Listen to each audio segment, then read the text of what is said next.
So welcome everybody to another review as read.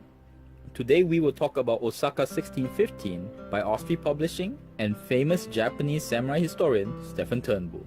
Now this book is the final act of the Sengoku Jidai, or the age of the country at war, which solidified the Tokugawa shogunate as the leading power in Japan. This is because the legitimate threat to the Tokugawa was the heir to Toyotomi Hideyoshi, who Tokugawa was actually sworn to protect. This campaign basically on how Tokugawa ended his life and those of his supporters. Now my big takeaways from the book are, firstly, that the Osaka campaign was two campaigns of winter and summer and included many battles that could have been books in themselves. Secondly, this book also shows how much of an advantage a defender had, especially with time to prepare, as even with a more well-trained and larger army in the winter campaign, Hideyori's troops were able to hold out. In fact, Hidetada, Tokugawa's son who was shogun at the time, wanted a full-scale assault on Osaka during the winter campaign when they first got there. But the more experienced Ieyasu knew that it was an action in futility, and so Ieyasu prepared to take the castle in his own way. Thirdly, I am reminded of how much of a genius Ieyasu is, as he knew that the castle could not be taken by force. Thus, he used psychological warfare on Hideyori and his mother to get them to the negotiating table to set up his plan for the summer campaign.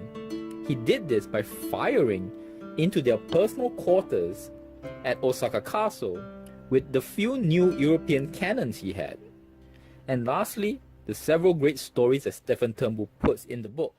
For example, there is a story on how Tokugawa Ieyasu actually died during the summer campaign, stabbed by Sanada Yukimura, and then after that, Tokugawa Ieyasu was played by a double till that double's eventual death. This is so pervasive a story that there's even a grave in Osaka for Tokugawa Ieyasu, of which many people call fake.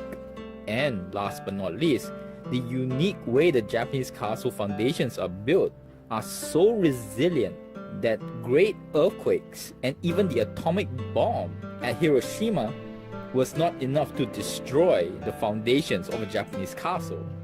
So today we'll do as normal with pros, cons, and a conclusion. So let's get into it. Now the first pro is, of course, Osprey and Stephen Turnbull, which makes the books great to look at, read, and of course easy to learn from. The language is straightforward, and although everything is obviously condensed for such a huge campaign, or rather two campaigns, there's still a lot of depth in the book. The maps and campaign maneuvers are also a delight to read, as they really show how this was not an easy campaign for the Tokugawa. In fact, at many points, Hideyori's troops were very close to winning.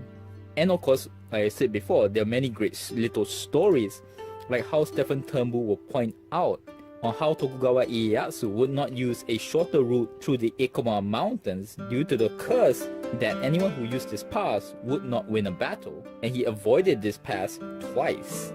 Another great thing about the book is, of course, how siege warfare had improved. For example, using a pulley system for lanterns so that the defender could fight at night.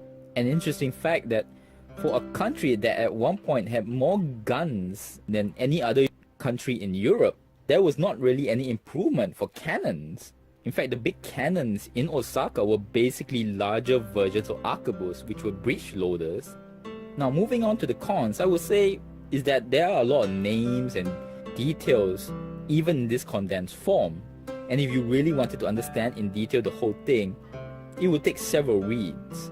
Also, there is a little problem with the pictures from the historical Osaka screens, as they are so small and not as distinct an art style as the ones in the Osprey books, that sometimes what they describe, you can't really pick it out, especially when the pictures are in black and white.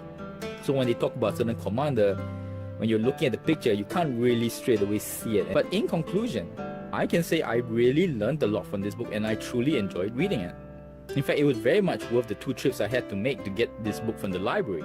So you want more content like this? Subscribe, comment, let me know what you think. Thank you very much. Till next word.